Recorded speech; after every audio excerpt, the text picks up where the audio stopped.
Kashmiri separatist leader Ahmad Altaf Shah की AIIMS अस्पताल में मौत हो चुकी है। उन्हें रेनल कैंसर से डायग्नोस किया गया था हाल ही में। उनकी बेटी रुवा शाह लगातार सरकारी लोगों से, मुख्यमंत्री से लेकर के प्रधानमंत्री तक अपील्स करती आ रही हैं कि उनके पिता को हाउस अरेस्ट में रख देना चाहिए और उसके साथ साथ कि वो इतने क्रिटिकल स्टेज पर हैं और उनकी हेल्थ लगातार ख़राब हो रही है। उनकी पूरी एक जर्नी रही है अपने पिता को इंसाफ दिलवाने की कोशिश में और उसके साथ साथ ताकि उन्हें एक ठीक से ट्रीटमेंट मिल जाए, इसका प्रयास रुवा ने पिछले 1 महीने से लगातार किया। द वायर के इस वीडियो में हम आपको बताएंगे एक बेटी की जर्नी के बारे में जो अपने पिता को ट्रीटमेंट दिलवाने के लिए लगातार अपील्स करती रहीं, पर उनकी बात किसी ने नहीं सुनी। और उसके बाद अब हम देखते हैं कि अल्ताफ अहमद शाह की मौत हो चुकी है। उन्होंने अपने ट्विटर पर ये खबर शेयर की और दुख जाहिर करते हुए ये भी बताया कि फ़िलहाल जब उनके पिता की मौत हुई तब भी वो एक प्रिजनर ही थे। द वायर के इस वीडियो में हम आपको इस पूरी जर्नी के बारे में बताएंगे और उसके साथ साथ पूरा ये मामला क्या था अल्ताफ अहमद शाह के खिलाफ और उसके साथ साथ जो पॉलिटिकल प्रिजनर्स के, राजनीतिक कैदियों के जो राइट्स हैं, ख़ास तौर से जब वो जेल में हैं, जब उनकी स्वास्थ्य ख़राब हो रहा है, उनकी हालत ख़राब हो रही है, तब उनके जो राइट्स हैं, जो कॉन्स्टिट्यूशनल राइट्स हैं, आखिर वो कहाँ स्टैंड करते हैं, क्या उसकी वैल्यू रह जाती है, इस पर इस वीडियो में हम बात करेंगे। 66 साल के अल्ताफ अहमद शाह 2017 से जेल में हैं। उन्हें NIA का एक टेरर फंडिंग जो केस है उसके अंदर उन्हें अक्यूज्ड माना गया, जिसके तहत उन्हें जेल में रखा गया था। रुवा शाह जो उनकी बेटी हैं, पेशे से जर्नलिस्ट हैं, वो 21 सितंबर से ट्विटर पर अपील्स लगातार शेयर करती रहीं कि उनके पिता को निमोनिया है, उसके साथ साथ उन्हें किडनी डिजीज़ भी है और उसके साथ साथ उन्हें एक एंड स्टेज का डायबिटीज़ भी है और उनकी हालत लगातार बद से बदतर हो रही है और उनके पिता को इलाज मिलना चाहिए। ये अपील उन्होंने नरेंद्र मोदी से की, अमित शाह से की और दिल्ली के मुख्यमंत्री अरविंद केजरीवाल से भी की। रुवा लगातार ये अपील्स करती रहीं कि उनके पिता को ठीक से इलाज मिलना चाहिए। उनकी अपील्स के बाद उन्हें दिल्ली के RML अस्पताल में शिफ्ट भी कर दिया गया, पर रुवा ने ये बताया कि सरकारी लोगों ने और जिनके पास पावर है उन लोगों ने उनकी अपील्स पर एक भी बार ध्यान नहीं दिया, किसी भी अपील का रिप्लाई नहीं किया गया और वो लगातार जूझती रहीं कि उनके पिता को ढंग से इलाज मिल जाए। रुवा ने ये भी बताया कि उनका जो CT स्कैन होना था, जो कि एक ज़रूरी स्कैन है बीमारी की तफ्तीश करने में, वो भी 1 महीने तक डिलेड रहा, जिसकी वजह से अल्ताफ अहमद शाह का जो इलाज है वो पूरी तरीके से स्थगित रहा। एक ढंग के तरीके से जो इलाज होना चाहिए वो उन्हें नहीं मिल पाया। रुवा ने अपनी ट्वीट्स में 30 सितंबर को जाहिर किया कि उनके पिता को रेनल कैंसर हो चुका है। उन्होंने लिखा कि वो अपने पिता से बात करने की कोशिश करना चाहती थी, उन्हें मिलना चाहती थी और अल्ताफ अहमद शाह भी उनसे मिलना चाहते थे, बात करना चाहते थे। उन्होंने कुछ लिखने की भी कोशिश की पर अथॉरिटीज़ ने उन्हें मिलने की इजाज़त नहीं दी। रुवा ये बताती हैं कि NIA कोर्ट ने उनकी जो अपील है उसे 1 अक्टूबर से 10 अक्टूबर तक पोस्टपोन कर दिया।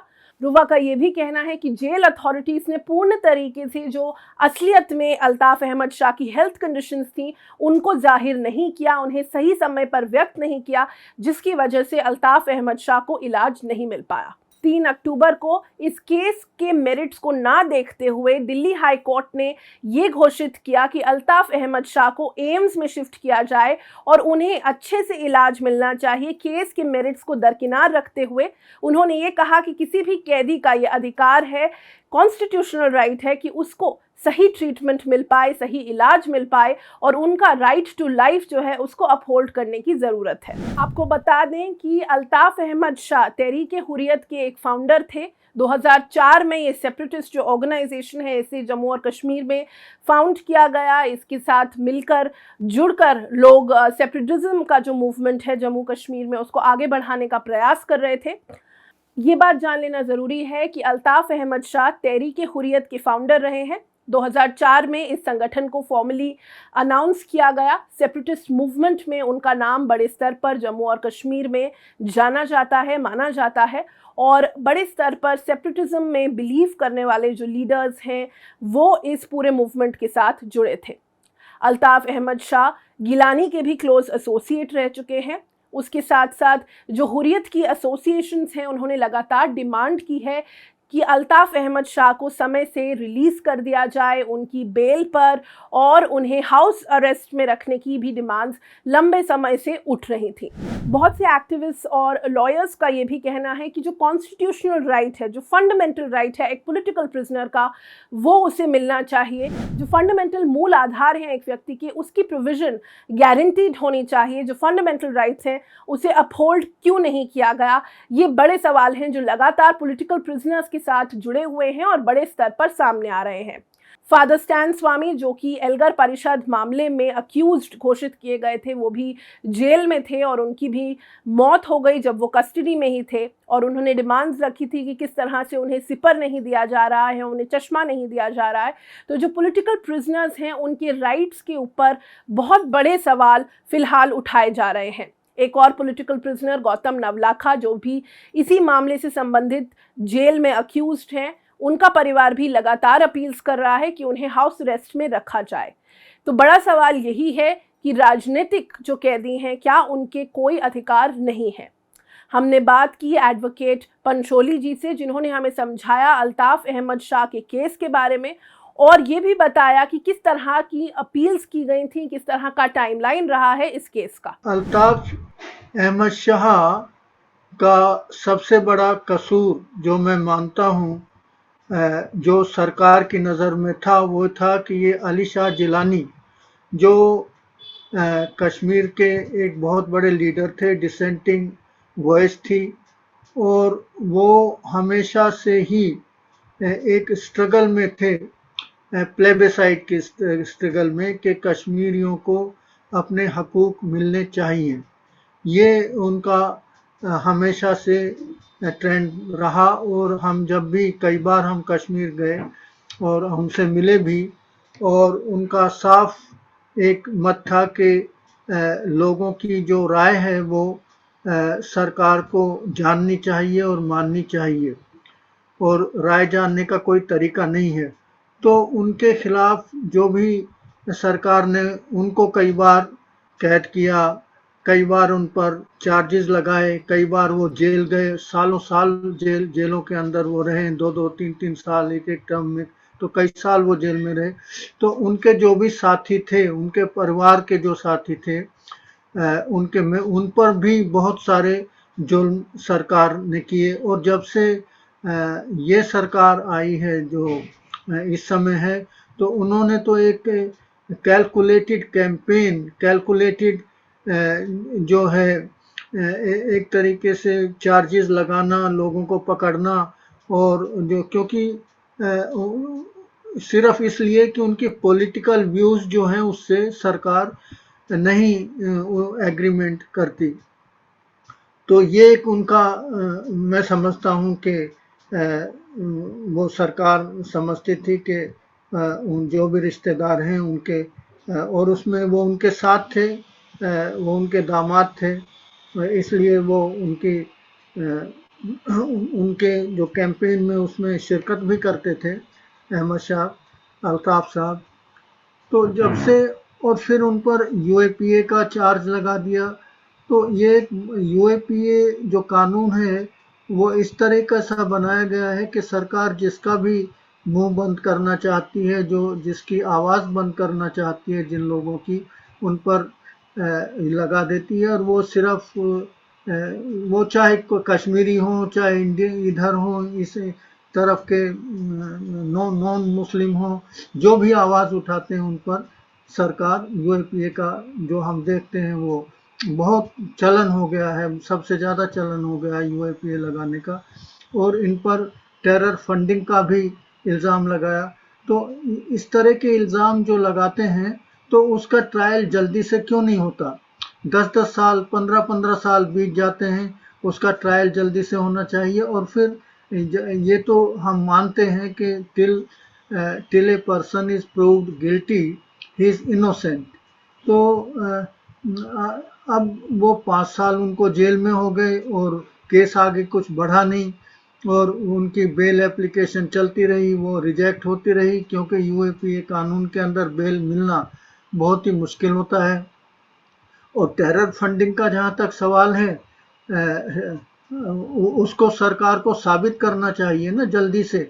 उसमें देर क्यों लगाते हैं? बताइए कहाँ से फंडिंग आई, क्या आई, और उससे उससे कितनी टेररिस्ट एक्टिविटीज हुई। इसको सरकार को जल्दी से करना चाहिए सारा एक्शन, जिससे सच्चाई लोगों के सामने आए। अब सरकार उन केसों के अंदर जल्दी तो करती नहीं, वो डिले करते रहते हैं, सबूत ढूंढते रहते हैं, इन्वेस्टिगेशन चलता रहता है। तो इसलिए मैं समझता हूँ कि, और उसमें फिर अगर वो बीमार हो जाए तो उनका इलाज नहीं होता है। जब इलाज नहीं होता, दीनदयाल उपाध्याय जो हॉस्पिटल है उसमें इलाज के पूरे नहीं है, इंतज़ाम नहीं है उसमें।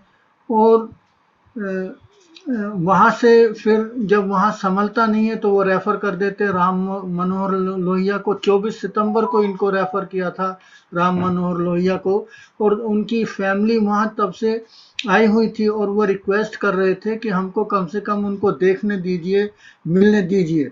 तो उनको ना तो देखने दिया ना मिलने दिया। हमारे पास इस प्रकार इस तरह की कंप्लेंट उन्होंने शिकायत की थी 4 अक्टूबर को PUCL को।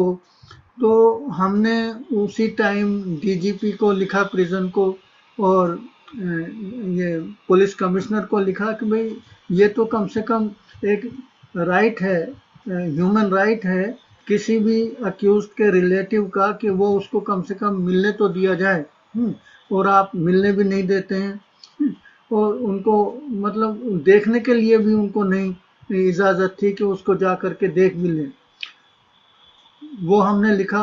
और उसके बाद फिर हाई कोर्ट ने, अब कोर्ट क्यों जाना पड़े? ये एक राइट है किसी भी अक्यूज्ड का, उसके रिलेटिव का, उसके फ्रेंड्स का, कि वो जा करके अक्यूज से मिल ले। उसके लिए हाई कोर्ट क्यों जाना पड़े? उन फैमिली को हाई कोर्ट जाना पड़ा। 3 अक्टूबर को हाई कोर्ट से ऑर्डर लिया, हाई कोर्ट ने कहा कि इनको मिलने दिया जाए, इनको एम्स भेजा जाए। उसके बाद भी उनको नहीं भेजा। 4 तारीख को हमारे पास कंप्लेंट आई कि भाई इनको अभी तक हाई कोर्ट के ऑर्डर के मुताबिक भी ये एम्स में ट्रांसफ़र नहीं कर रहे हैं। तो इसलिए हमने लिखा उनको कि आप क्या कर रहे हैं, हाई के ऑर्डर का भी आप वायलेशन कर रहे हैं।